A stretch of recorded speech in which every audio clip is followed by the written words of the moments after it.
President Donald Trump, said on the show this week, I criticized him. I said he keeps talking about labeling Antifa a terror organization, yet he doesn't do it.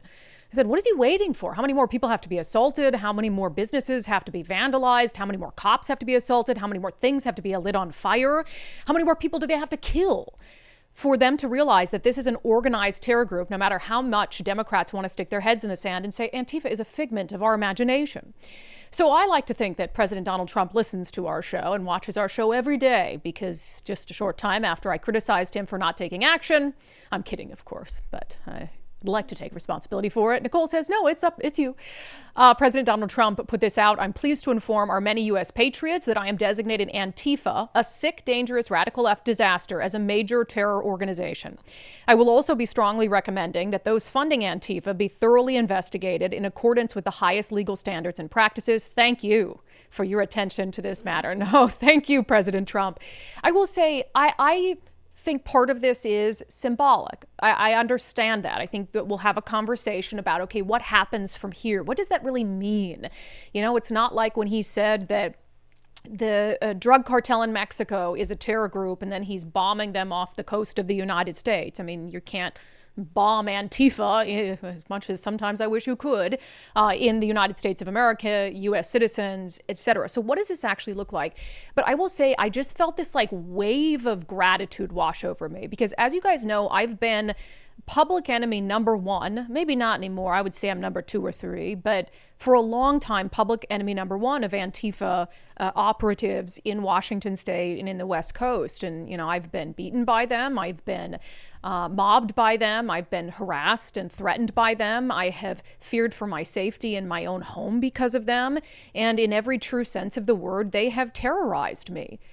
They have terrorized this city. They have terrorized the citizens of Washington state, of Oregon, of California, and of many other places in the country. And they do it not just through their actions, but through their words. They want to silence anyone. I mean, they are the true fascists. They might as well be the Bolsheviks. They want to silence and, yes, kill anyone who disagrees with their ideology. And they want you to fear for your lives. That's what they're about. They are a terror organization in the truest sense of the word. You know, there's this video, as I've been, frustrated over the failure of the Trump administration to do this more quickly. There's this video that, to me, is it the worst, most violent, horrible thing Antifa has ever done? No, but it sticks out to me, and I think about it all the time. It's kind of awful how often I think of this video, because maybe I need to seek some professional help. But you'll remember that Riley Gaines was making an appearance at the University of Washington to speak about radical gender ideology and protecting girls' sports. And I went to it, and there were some Antifa types who were outside, the black-clad, black bloc, as they call themselves.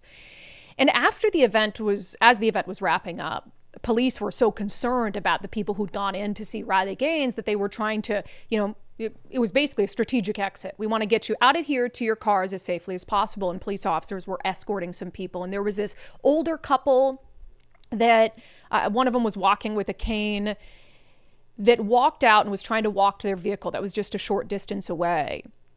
And the hate and the vitriol and the vile language being spewed at them by these Antifa members is something I will never forget. Have you thought about killing yourself today? Have you thought about the earth would be better without you? Die and nourish the flowers and get better use of fucking organic matter. You'd actually be doing something if you were decomposing in the earth. Give back to the earth and kill yourself. Kill yourself, you old folks. So are you gonna kill yourself tonight and be a good boy? It would be so beautiful to see your bodies hanging from the trees, swinging back and forth. Are you gonna be submissive and drop dead for me, babe? Imagine if a rifle shot you in the head. You'd be so beautiful dead. Let's go around. I bet your old ass blood is beautiful on the concrete. How can anyone see that and not think that's terrorism? And look, I know some people might say free speech. I actually believed then, and I believe now, that they crossed that line, that those could have been considered actionable threats of violence. They were very passive in their language and very strategic, but, how beautiful would it be to see you swinging from a tree? talking about what their old blood must look like. That's the scum of the earth. They are as despicable humans as exist on this planet. They are terrorists. And the fact that the President of the United States and the federal government recognizes them as terrorists is deeply meaningful, even if just symbolic. I believe that there's a place to do some sort of racketeering case, especially in the Pacific Northwest. We're still waiting for a new United States attorney for the Western District of Washington. I'm told that announcement is imminent. I hope it's a fighter. I hope it's someone who will go after these radical left-wing factions in a meaningful way, find out who is funding them, who is organizing them, and treat them as the terror organization that they are. And despite all the despicable things that they have done, I'll say just really quick, I after the show yesterday, you guys might recall that I was in a hurry. I had to go because I had somewhere to be. Well, I went to the local NPR affiliate. I was at KUOW yesterday for a couple hours, and they invited me in to talk about, it was a recorded interview. It's going to air in the next couple days, to talk about Charlie Kirk's assassination, but also about political violence. And look, I'm not dumb. I'm not naive. I kind of knew what I was going to be walking into. But I saw it as an opportunity to talk to an audience that needs to hear it about the violent left-wing extremism that we have been living under for the better part of 15 years. And I got an opportunity to do just that. But I will say it was this really shocking conversation for me. And the host, and I'll let the interview come out and I'll post it. I actually like the host quite a bit. She's been a friend of mine for years. We worked together in radio when I was just like 21, 22 years old. But we have different politics, very different politics. And there was really this effort, I felt, to diminish or rewrite history when it comes to left-wing activism and left-wing extremism. And I couldn't believe it. I was just stunned. As if right-wing people are just as often out on the streets, rioting and burning things and, committing acts of violence. And I thought, gosh, I could rack my brain the last 10 years. I can think of 2 instances of right-wing extremism where they actually broke laws in pursuit of pushing a political agenda. And guess who called them out both times? I did, because I've been consistent on it. And so I guess just to hear these excuses and this cover for something that is as plain as day was shocking to me. But I got the opportunity to NPR's audience, and they'll hear it, and I'm sure they won't like it and they won't want to hear it, to speak the truth. But you see this denial. It's like they want you to believe 2 + 2 is 5. This denial, this rewriting of history, which is what totalitarian governments have done, is they want you to believe that what you're seeing and what you're hearing isn't actually happening, and it's not as bad as you think it is. So you see this denial from the media, which has been part of the biggest problem. And you also have silence from politicians. And that's been my biggest issue with Bob Ferguson, is you said nothing. Well, while Seattle and cop cars were burning and looting and CHOP was happening in 2020, and then you're running for governor and all of a sudden you want to act like you care about political violence. It's just insane to me, the extent to which they've been let off the hook for their silence on this issue. And then you have these progressive Democrats and democratic socialists who do more than silence. They speak out, and they, with their words and who they choose to condemn, they support Antifa. I don't know if I've had a clip from a politician that is this stupid. And that's a big, high bar. So you guys will know, because we cover it on this show, because we're honest about what happens and we show you what's happening, so you actually know about it, unlike so many others in the media, that down in Portland, outside an ICE facility there, for months, there have been Antifa actions, including assaults of several journalists who we know, including assaults of ICE agents repeatedly, a member of Antifa who threw a machete at an ICE agent. There have been multiple arrests from the feds leading to serious federal charges for assault against ICE agents. They've been terrorizing that community. This ICE detention facility is in the middle of a neighborhood. You recall there's a black woman who went viral for coming and yelling at these stupid, dumb white kids who I'm sure believe in race and social justice, not when it's a black woman living across the street in low-income housing who couldn't sleep for like 40 days because of the noise.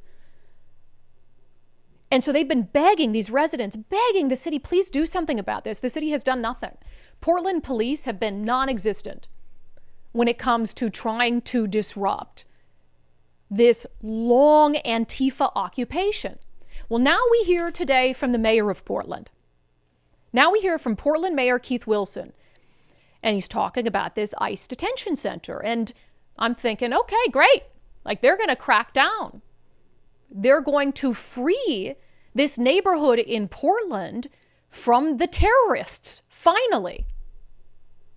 Oh no, you don't know West Coast progressives. Here's what he said.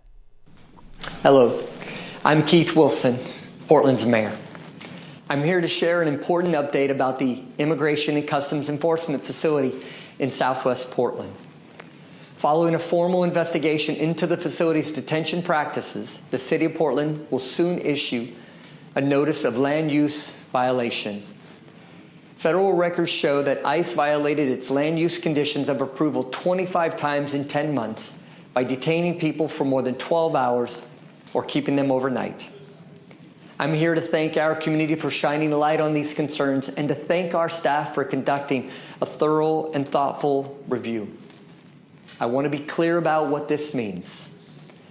This is just one step in a formal process. The outcome is not a foregone conclusion, and the federal government will be given an opportunity to respond. However, we must remember this review was triggered by the federal government's breaking promises to our community regarding the detention of human beings. Whatever comes of this process, I hope you will join me in celebrating and supporting Portland's immigrant community and standing in solidarity with all those who've been impacted by the actions of the federal government in recent days. I owe a special thank you to city staff for doing this hard and important work with integrity. Thank you, Portlanders, for your outreach and your advocacy. I'm committed to keeping you updated as we move forward thoughtfully and transparently. What do you even say to that? What do you even say to that? Not one word about the chaos and the violence and the destruction and the disruption of life for his residents. Not one harsh word for Antifa, for the left-wing extremists, for the terrorists. Oh no, it's ICE's fault. It's ICE's fault for having a detention center in Portland. They ought to have expected this. And they're detaining people and we don't like it. We don't like lawful immigration efforts. So we're going to try to get their land use permit taken away? I'm stunned. I'm stunned. And people, the left, they'll just like cheer that on. And again, you have this low-income housing unit. These Antifa goons have been stealing food from the food bank that's inside that apartment building to help the low-income people, many of them of color. I thought that the leftists, those are the people. Those are the people they stand up for. No, they don't care. And the Portland mayor made it very clear whose side he's on. The choice is federal immigration agents doing their jobs or terrorists. Federal police officers or terrorists. And the mayor of Portland came out and said, I side with the terrorists. Stunning. And in a sane world, that would be like, we got to recall him. But no, it's Portland. It's Portland. And they side with the terrorists too.